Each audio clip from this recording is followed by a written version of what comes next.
We're continuing our study of the attributes of God. Specifically, we are looking at how worship is reformed. And part of our idea of reformation is that as we try to reform the external worship, meaning whatever we're doing in worship, as we try to reform it, that for it to be more aligned to what the Word says, we understand also that we are growing, we are being sanctified, we are being made holy. And when we are studying worship, it is important, again, for us to understand who we are worshiping.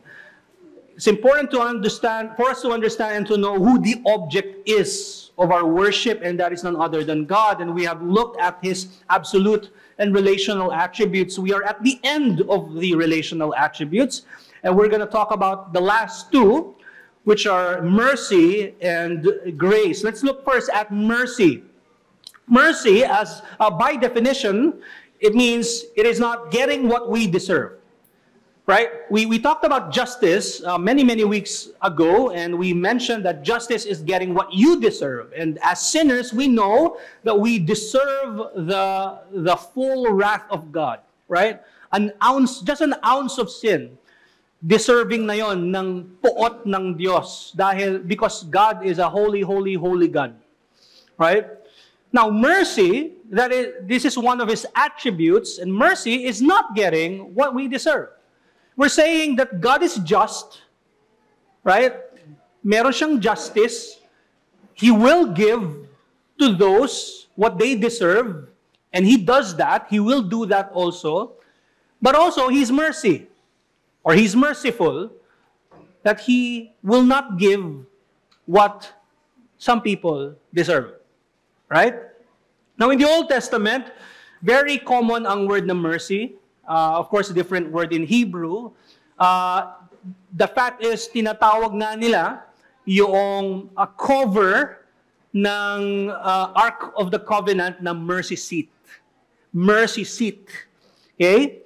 It is where the Lord meets His people. If you remember in our study of the Old Covenant, God has instituted His sacrificial system, and there is this one sacrifice per year that the high priest was doing, and he was to go inside the inner court, and then from the inner court he had to go to the innermost court, which is what we call the Holy of Holies. And inside the Holy of Holies is where the Ark of the Covenant was. Ang Ark of the Covenant, yun yung ginto na malaki. No one should ever touch it. What's inside there were the tablets of God that He has given to Moses, kung saan nakasulat yung Decalogue. Nandun din yung staff ni Aaron, yung namulaklak na staff niya. Andun din yung merong jar na kung saan may mga mana. Okay? Nandoon sa loob ng Ark of the Covenant.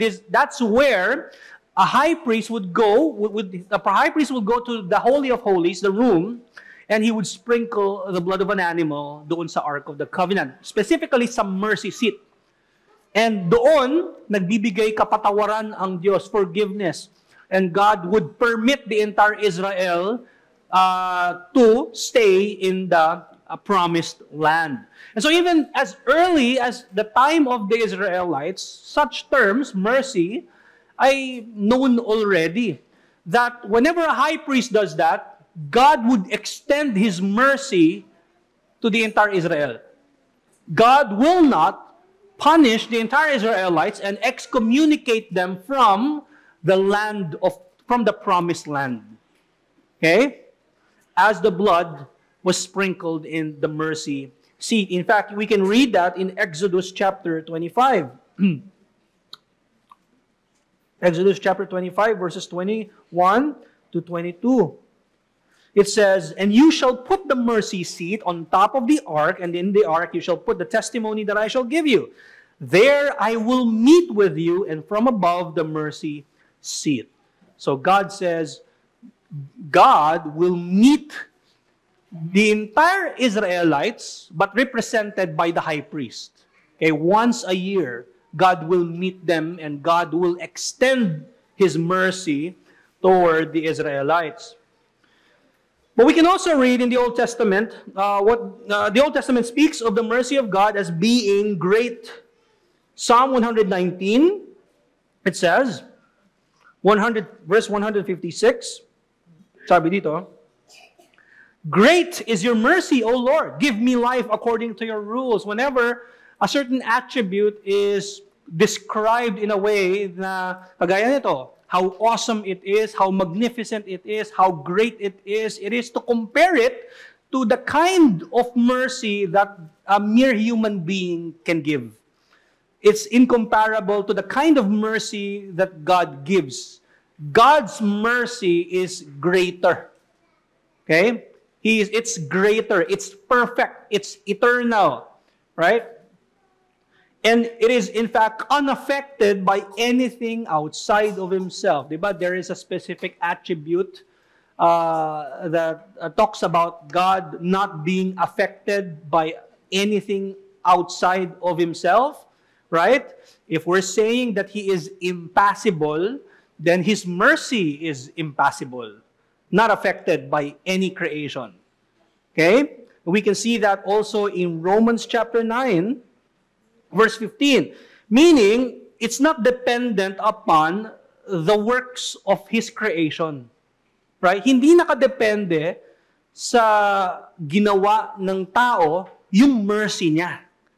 Nakadepende yon sa Diyos. Malinaw to. Sabi niya sa verse 15, "For He says to Moses, I will have mercy on whom I have mercy. And I will have compassion on whom I have compassion." Okay? Kung kanino niya gusto. Hindi siya dependent sa response or sa status ng kung sino man.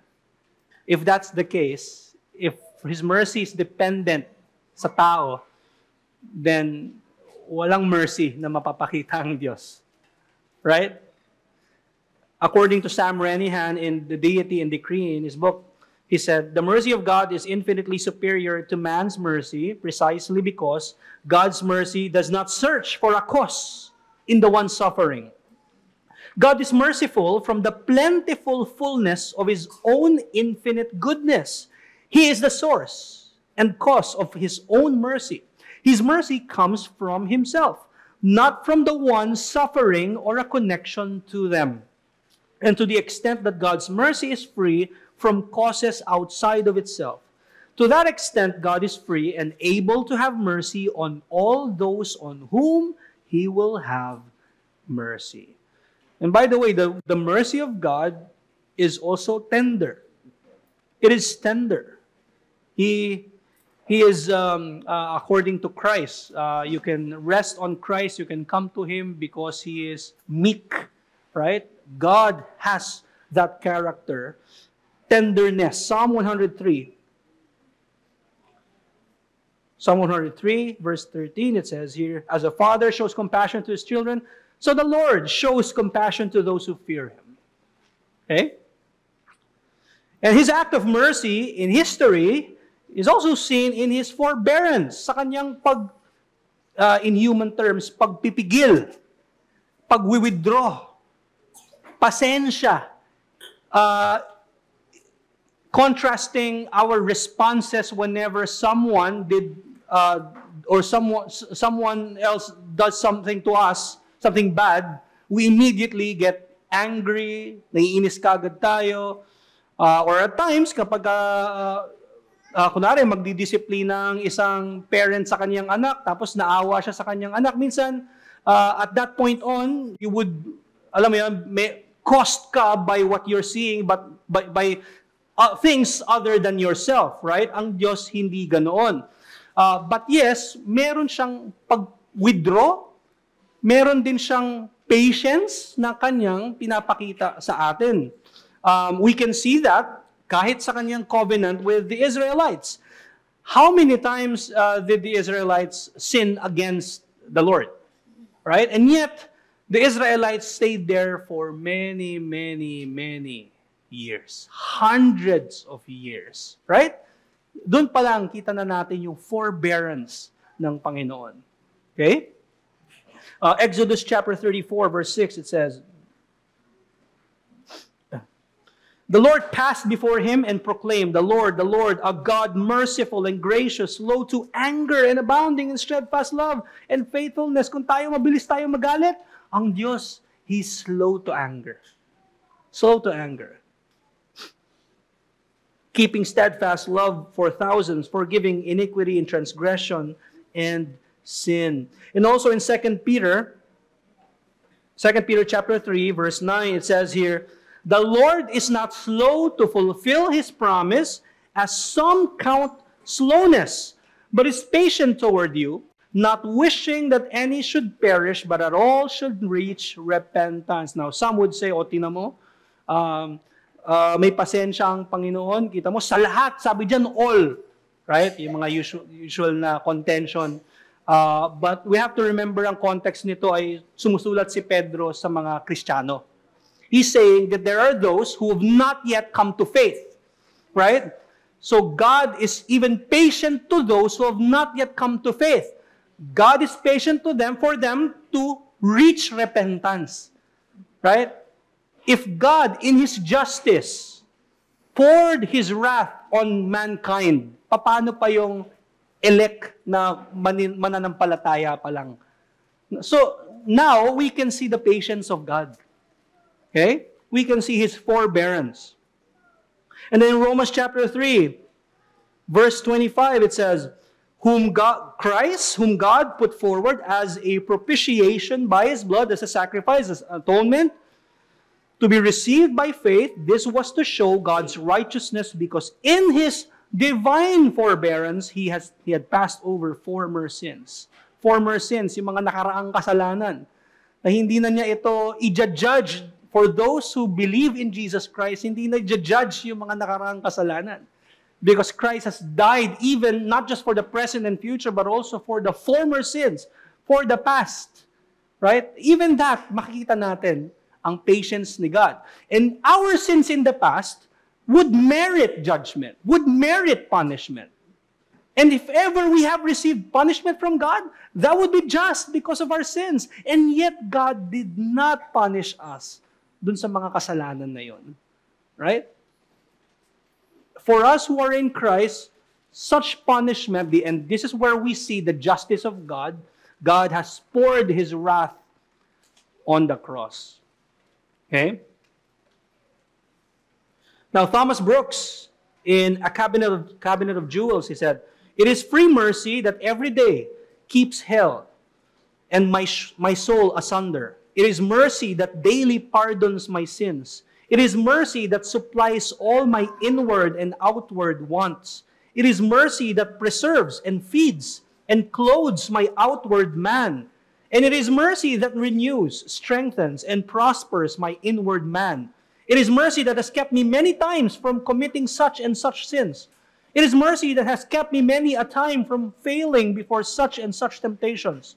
It is mercy that has many a time preserved me from being swallowed up by such and such inward and outward afflictions.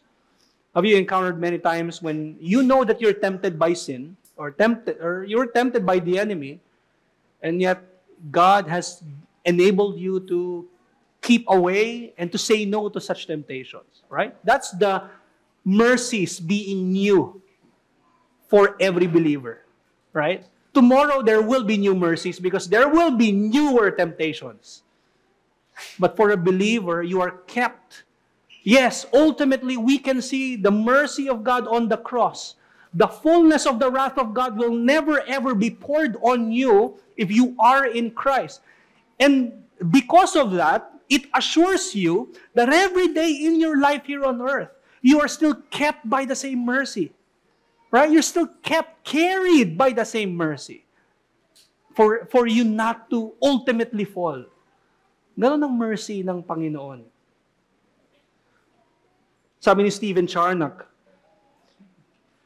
patience signifies a willingness to defer and an unwillingness to pour forth wrath upon sinful creatures. God moderates His provoked justice and forbears to revenge the injuries He daily meets with in the world.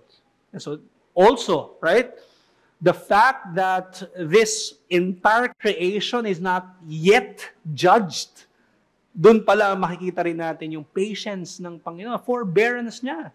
I mean, with what's happening here on earth, with what's happening in the world, for many, many centuries, sobrang nag-grow ang kasalanan, continuous ang growth din ng evil, and yet, in God's mercy, He has not yet, right, destroyed this earth, just like in the time of Noah, which He promised He will not do anymore. Right? And even that, you would see na makita natin doon yung faithfulness niya because He said He will not destroy.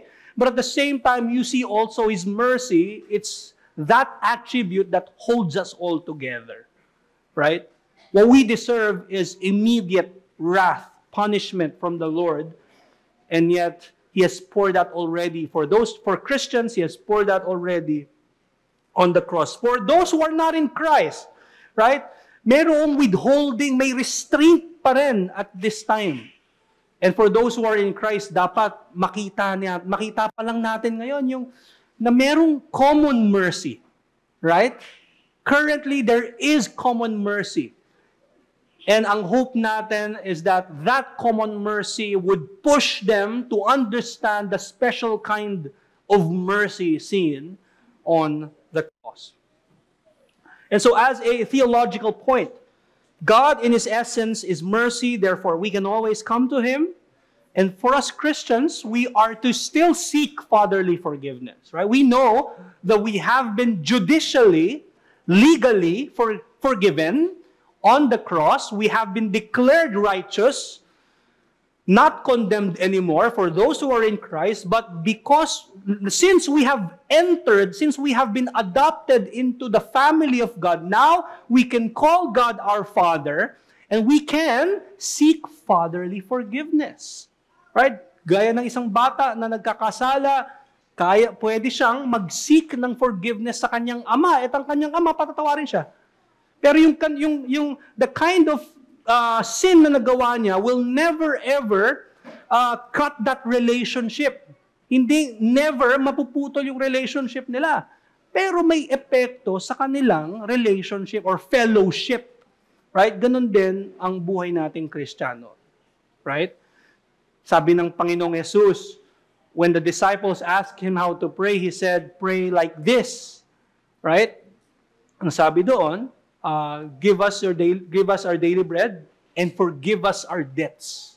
Forgive us of our sins. We're still called to ask for forgiveness in our prayers. We're not asking for forgiveness so that we will be saved in a sense na we will be justified. We have been justified already. But forgiveness as a father forgives a son. That kind of fatherly forgiveness. Because sin will hinder the kind of fellowship that you have with the Lord. In what way? Pag nagkakasala tayo, we don't want to worship Him. We don't want to even read His Word. We don't even want to pray to Him. In that sense, there is that effect. Sin affects such fellowship. But when we seek forgiveness from the Lord, He puts that godly desire in our hearts, right? For us to all the more seek to mortify our sins.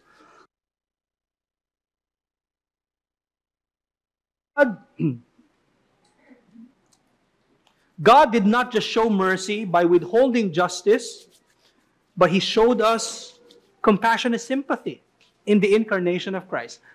The great thing about mercy is that when you think of mercy, we immediately think of it as a withholding of justice, right? Because God has poured all His wrath on the cross, therefore we will receive mercy. It's like parang naging passive, right? No, but God is actually a compassionate God. Meron siyang compassion, meron siyang sympathy. It's not just a withholding of that justice. No, He has compassion. And He sympathizes. And He showed this in the incarnation of Jesus Christ. When Christ assumed a body and soul. And In Christ, we see the merciful high priest. According to Hebrews chapter 4, He dwelt among us. Siya ay nag-assume ng katawan tao at kaluluwa. He understands His people. Now He can better sympathize with us because He Himself went through suffering worse than us. Worse than our suffering. Okay? If we go to Hebrews chapter 2, verse 17, therefore He had to be made like His brothers in every respect, so that He might become a merciful and faithful high priest in the service of God. What does this mean? We will not know the extent of the mercy of God if Christ did not incarnate. If Christ did not assume humanity. We will understand, yes, because the Word says He is a compassionate God, He's merciful, He's a merciful God. But we will not understand it fully, yung extent ng mercy na yon, until we see an actual human being crying when Lazarus died. An actual human being giving himself for people. Death on the cross. Yun ang paraan for us to see fully yung extent ng mercy ng Panginoon. In Hebrews chapter 4, verses 15 to 16, ang sabi dito, for we do not have a high priest who is unable to sympathize with our weaknesses, but one who in every respect has been tempted as we are, yet without sin. Right? Now He can sympathize with us because Christ also received temptations. But unlike us, He never sinned. Clarify natin, ang temptation ay hindi kasalanan. Lahat po natitempt. Si Christ na-tempt, pero hindi po siya nagkasala. And because He is a sympathetic high priest, therefore we can always run to Him. Right? Whenever we are encountering any hardship or we are struggling with our sins, di ba? Sabi nga sa kanta, His mercy seat is open still. Now, the songwriter did not mean that the old covenant is still in effect, that you can go inside the Holy of Holies and sacrifice there in the mercy seat. No. Or sprinkle blood there. No. What he's saying is that the mercy seat now is the cross of Christ. Yun na. We can now go there. We can now seek help. And God would be delighted to give us strength. And so the source and pattern also, even us, when we do acts of mercy, whenever someone asks for our forgiveness, right? And we extend mercy, we do so because we have an example. We have a source. We too are recipients of mercy. Therefore, we must also extend mercy. As a worship point for us to connect this, also, of course, to how we are to reform worship. Well, in worship, the gospel is preached to us every first day of the week so that it would remind us of the mercies of God every day. Right? Today, we enjoy the preached word, the privileges that God has given us. We are reminded of what we deserve, and yet God extends His mercy to us. Tomorrow, according to the Bible in Lamentations chapter 3, that the mercies of God never ceases. In fact, His mercies never come to an end. They are new every morning. They are new every morning. Tomorrow, you will still sin. You will have remaining sins. But tomorrow, mercy will again be extended to you on the account of what Christ has done. And the next day, more mercies. You know, alam natin yung mga nagagawa nating kasalanan sa ating mga gawa, salita, isipan. Alam natin Bilang mga Kristiyano, alam natin kung ano yung deserve talaga natin. And yet, hindi natin siya nakukuha. Hindi natin nakukuha yung mga deserve natin every day. That's because of the daily mercies of the Lord. Right? That is ultimately seen on the cross. And so, we move on to the next and to the last relational attribute, which is God's grace. If justice is getting what you deserve, if mercy is not getting what you deserve, grace is getting what you do not deserve. What does that mean? Ano pinipresuppose nito? What's presupposed here is that we don't deserve anything. Right? We don't deserve anything. First, because we're mere creatures. Add to that, we're sinful creatures. Add to that, we have been sinning against our Creator. And yet, ito yung grace. You're still getting what you don't deserve. Right? That's God's favor. Yun yung sabi ng grace. God's favor to His people is always unmerited. Kaya nga siya grace in the first place. Right? Deuteronomy chapter 7, verse 7. It was not because, sabi ni God sa Israel, it wasn't because you were more in number than any other people that the Lord set His love on you and chose you. For you were the fewest of all peoples. But it is because the Lord loves you and is keeping the oath that He swore to your fathers, that the Lord has brought you out with a mighty hand and redeemed you from the house of slavery, from the hand of Pharaoh, king of Egypt. That's what He did to the Israelites. That's what He did to the father of the Israelites, Abraham. Abraham was a pagan.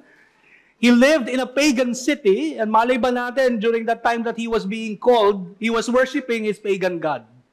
Right? He wasn't a believer of the one true God when He called him. But when He called him, God changed his heart. Ganon din ang mga Israelites. At ganon din ang bawat Kristiyanong tinawag ng Panginoon. It's not because of us that we have been called, that we have been justified. Right?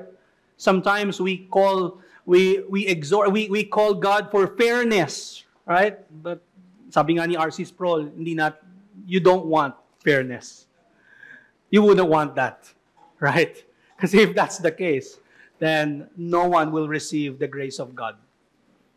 God's grace outdoes the effects of sin. Now, you have to look at grace also. Punta tayo sa Romans chapter 5, verse 20. Grace is not just it is true that the graces of the Lord, specifically in Jesus Christ, in His person and work, are the remedies to sin. Pero you shouldn't look at that as parang, okay, ito lang yung gamot doon, pantay sila. Ito yung kasalanan, ito yung gamot. Hindi. Grace outdoes even the effects of it. Mas more ang graces compared sa epekto ng kasalanan. Okay? Sabi nga sa Romans 5:20, now the law came in to increase the trespass. What does this mean? When God gave the law to the Israelites, they have been sinning already. But now that God has given the written law to them, the Decalogue and all the civil laws, nag-increase lalo yung kasalanan nila. Nag-increase kahit na ngayon alam na nila yung kung ano yung mali at ano yung tama, mas nakita na nila kung ano yung kasalanan nila. Right? Now the law came in to increase the trespass, but where sin increased, grace abounded all the more. Now that sin, all the more, were known or increased, knowing what we deserve and knowing what we have been receiving from the Lord, therefore we can also claim, as per Paul, grace abounds all the more. Right? I mean, mercy would be enough. Mercy should be enough. It should be enough. Enough na nga dapat talaga yung hindi natin natanggap yung ano yung dapat eh. Well, una, dapat natanggap natin. Kung ano yung deserve natin. Yun talaga yung deserve natin eh. Pero merciful ang Panginoon, therefore, hindi niya binigay sa atin. But even that, tapos na eh. Right? Pero hindi. Ang Diyos, binuhos pa niya ang kanyang biyaya sa atin. Yun yung hindi natin deserve at all. Yung tanggapin ka niya, Despite our sins, tanggapin ka niya. Tanggapin ka ng judge. Sabihin ng judge, on the account of His Son who died for you, hindi ka na guilty. Hindi ka na guilty.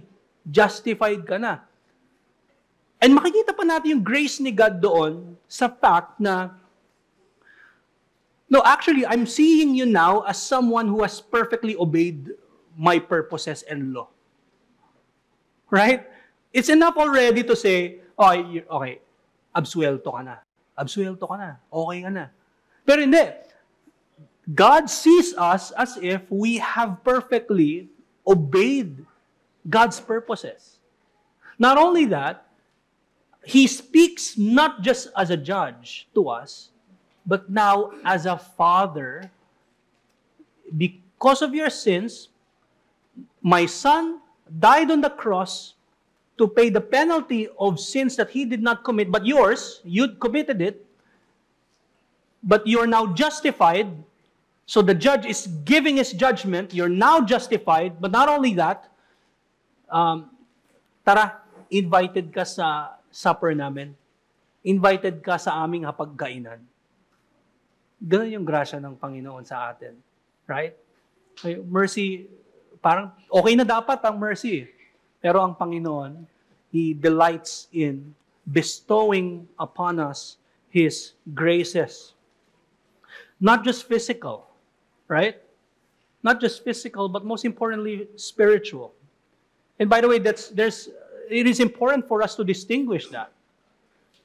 Madidistinguish natin yan in two aspects. First, yung tinatawag na common graces or common grace.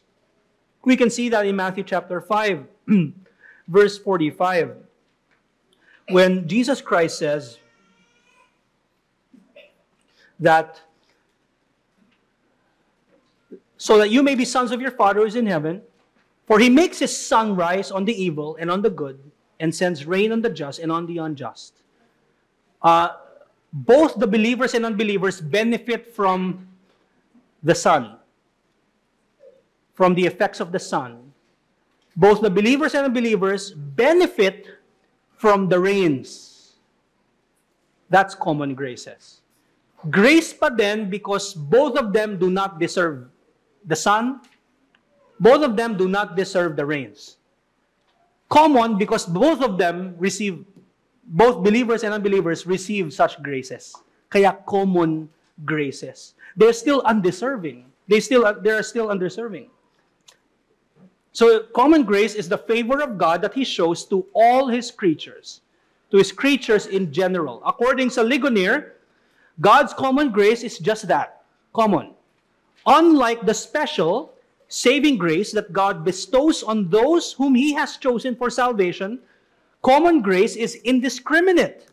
This grace is what leaves all people without an excuse. No one can stand before the Lord on the last day and claim that they don't owe Him thanks. For God has given even the basest sinner the gift of life. That human beings made in His image ignore and reject Him even after being shown common grace shows us just how desperate our condition is apart from His special grace. So the believers do not just, now common grace again, things that we all receive together kasama ng mga believers. But for believers though, we don't just receive what is considered common. In one sense, we can say meron tayong common grace in common kasi sa unbelieving community. That's how we can use it.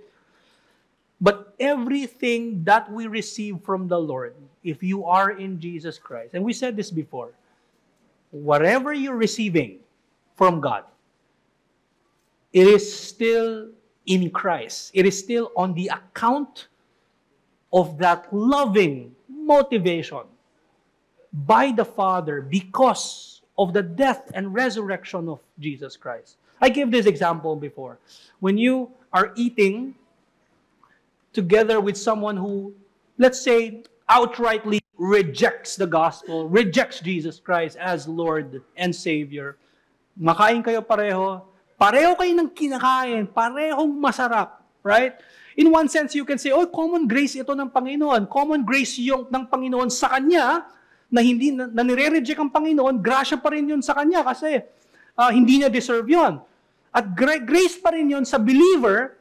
However, bakit sasabihin ni Christ sa Lord's Prayer na ipag-pray mo, give us our daily bread?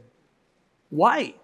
Why is a believer asked or commanded by the Lord Jesus Christ to pray for your daily bread, to pray for your daily provisions? And when you pray for your daily provisions, you address your God as Father, as if you are asking your Father for provisions.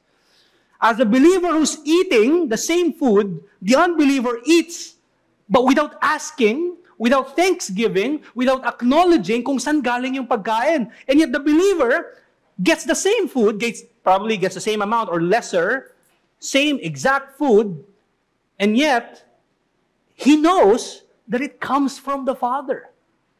In one sense, we can call common graces ito, both undeserving of the gifts, common itong gifts na ito sa kanila, and yet even such gifts for a believer, it comes from the loving Father.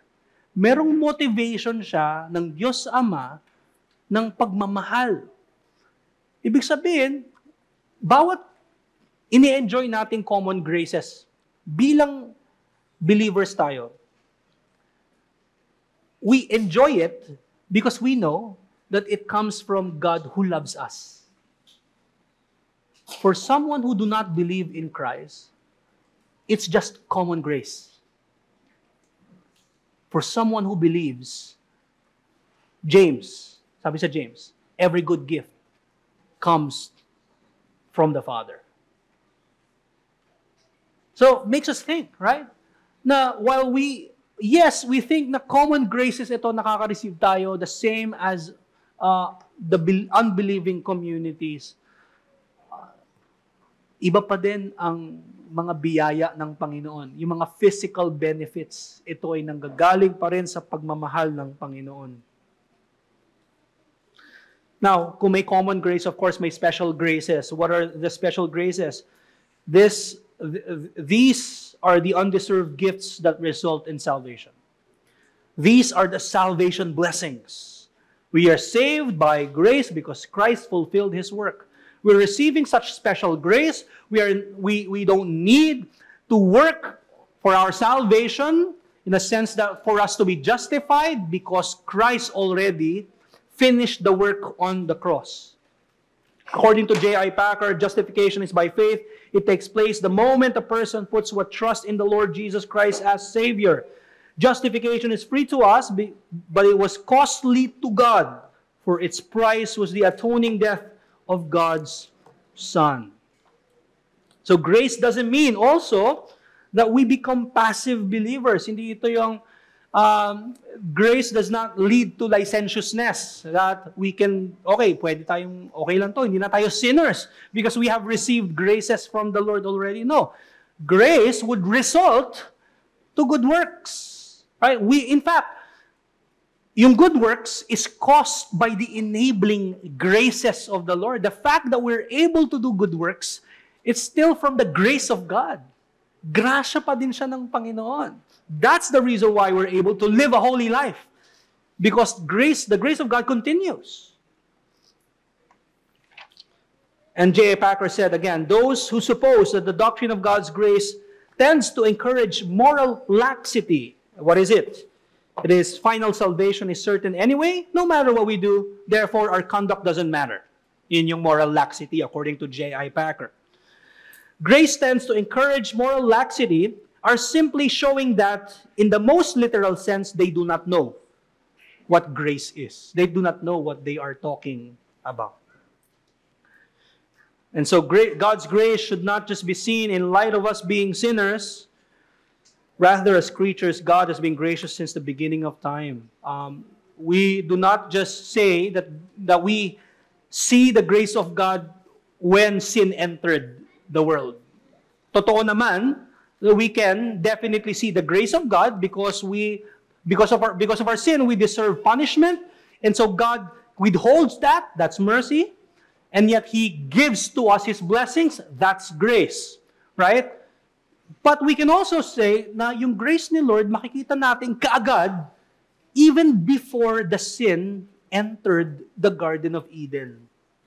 Even in the time of Adam and Eve, prior their sin, we already can see the grace of God, not because they're sinners, they weren't sinners yet, rather because they were mere creatures. God did not need to condescend and make a covenant with Adam and Eve. So dun pa lang, we can see His graces. Sabi nga ni Mark Jones, divine grace is a perfection of God's nature and thus a characteristic of how He relates to finite creatures, even apart from sin. And so, God, in His essence, is grace. Therefore, we can always come to Him and expect good things. Kaya nga, when we pray to God, we pray with humility because we know that we're just mere creatures and we are sinners, we have remaining sins, and at the same time, we must be confident because of the work of Christ. Merong confidence pa din doon, merong anticipation ba that when we pray that God would work in our hearts whenever we hear the preached word, we should be able to anticipate that God would indeed make that a preaching event where He would call people to Himself and where He would change the lives and the hearts of Christians.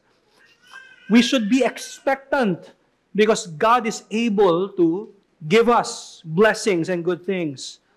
And of course, He has fully shown His grace as His grace become an actual human being. Sabi nga ni Paul kay Titus sa Titus chapter 2, the grace of God appeared. And he's referring to Christ. And ang ginamit na Greek word ni Paul doon, yung appeared, he's referring to someone that can be seen, can be touched, an actual human being. That's what he meant. The grace of God appeared to die for the sins of men and to train people, to train His people for righteousness, according to Titus chapter 2. How does this connect to our worship? It should be our motivation to worship. Makita natin sa Revelation chapter 5 ng mga saints ay nagbibigay, nagwo-worship sa Panginoon, and this is what they were saying in Revelation chapter 5 verse 9, worthy are you to take the scroll and to open its seals, for you were slain. For you were slain, and by your blood you ransomed people for God, from every tribe and language and people and nation, and you have made them a kingdom and priests to our God, and they shall reign on the earth. The saints were worshiping the Lord. They were singing songs, and the motivation and the reason why, sabi dito, for you were slain, and by your blood you ransomed people for God. So, remember in our liturgy, di ba sa umpisa, call to worship? It is addressing all creatures. Here is your God. He has descended to Zion. You have umakyat kayo ng bundok Zion. Acknowledge, here's your God. Acknowledge your God. He is the God of all creatures. And then pagdating sa confessing of your sins, marirealize natin, teka, nagkasala tayo lahat. And then share ng presider sa inyo yung gospel. And then we're not just worshiping God as mere creatures, but we're worshiping God as redeemed sinners, as a redeemed church. Ang motivation natin to worship God is none other than the work of Christ, because He was slain. And by His blood, He ransomed people for Himself. And of course, we can see, ultimately, we experience the graces of the Lord as His salvation blessings are poured to us in full every Lord's Day through the preaching of the Word and the administration of the sacraments. We are receiving these blessings na kakailanganin natin buong linggo. This ends our topic about reforming worship. Magpapatuloy tayo ng reforming worship probably next year na. Probably. We don't know whether 2 weeks from now, this will still be the Sabbath school, but we'll update you. But yeah, we spent, what? 9 lectures to talk about the attributes of God. Ang mga susunod nating topic ay patungkol sa Trinity. If we want to understand the object of our worship, kailangan maintindihan natin na Trinity ang Diyos. Hindi lang yon, na ang worship natin should be Trinitarian. Kung hindi Trinitarian ang ating worship, then hindi Christian church yun. Right? As you know, importante ang Trinity. And so, siguro, just as a recap, sa mga absolute attributes, meron ba tayong mic na pwedeng... meron ba makakapag-share kung naaalala ninyo yung absolute attribute na incomprehensibility? Meron po ba? Makakapag-share nun? What does that mean? Na incomprehensible ang essence ng Diyos. Do you remember?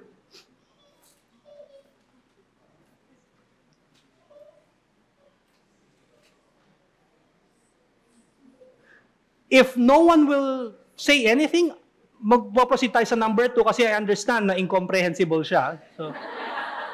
So ineffable din.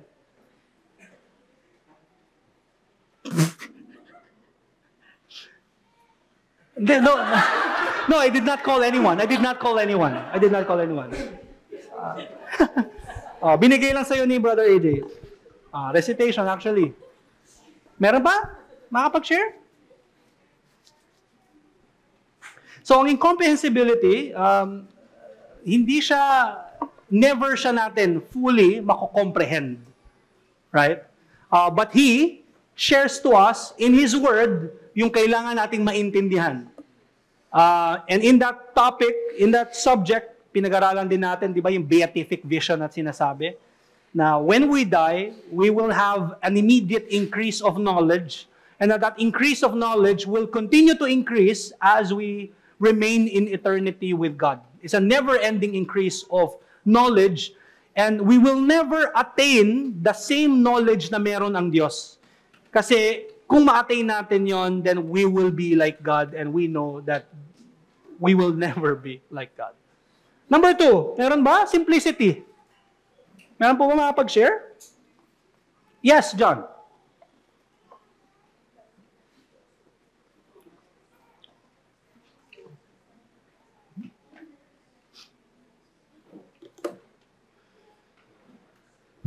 Check.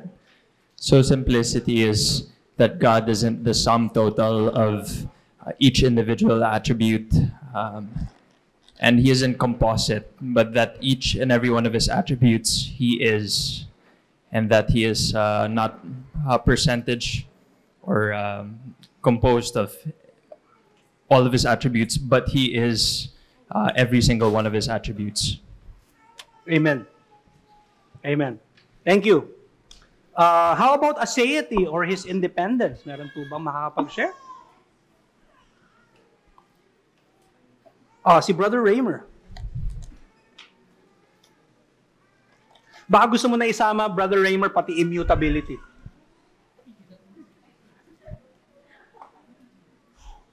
God is aseity, meaning God is not coerced or kumbaga affected to do anything by outside.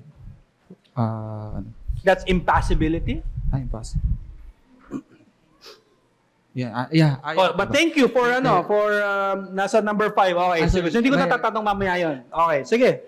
He does not need pala anything or anyone pala. Parang ganun. Right. Pero okay na rin yung impassibility. Okay na yun. Immutability? Saan ba share? O iba na lang? Give chance to others. Okay. Sige bro. Thank you.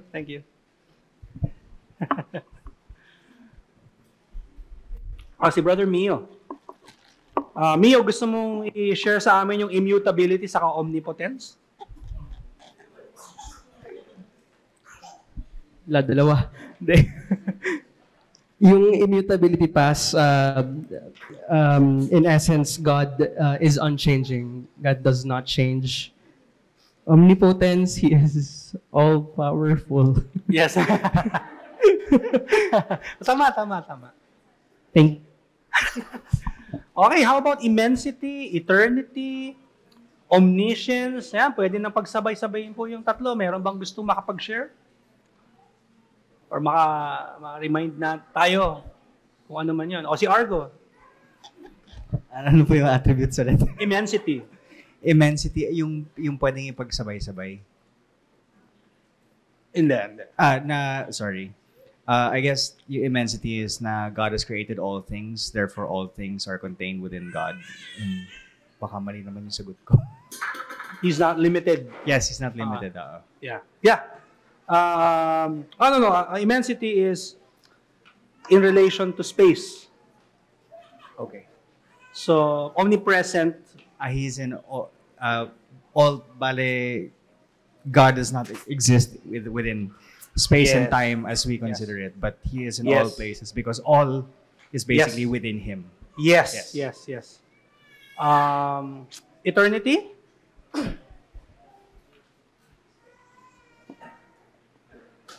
So eternity, God is outside of time. Di ba? Genesis chapter 1, verse 1. In the beginning, it means that there was a beginning and He was before the beginning happened. Before time began. Omniscience. He is all wisdom, all knowledge. He knows all things. He knows what's in our hearts. He knows every thought, whether we say it or not. Infinity is not bound by space, time, or any creation. It's not limited by them. Love already exists in God because, as we know, there are three persons in one God. And then the relational attributes are the attributes in relation to His creation. He's sovereign, and the act of sovereignty we can see in providence. He is in control. Everything that He does is good. He is so in control that He has arranged all things so that His Son would die on the cross and would save His bride. We saw that the most evil thing done was to kill an innocent man on the cross, and yet that most evil thing is the best thing. It is a good thing because it saved, it redeemed His church. We see His holiness as well. He's holy, holy, holy. He never sins. He will give what we deserve.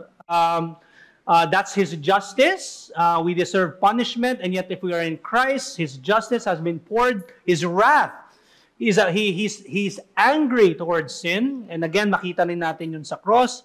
He is jealous for His people. He does not want His people to have other gods.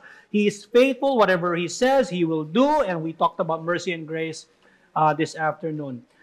So it's already 2:27. Siguro kahit dalawang questions na lang to. Mike, to Brother Mike.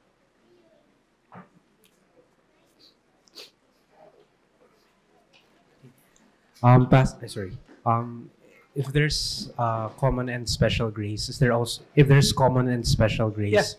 is there also common and special mercy?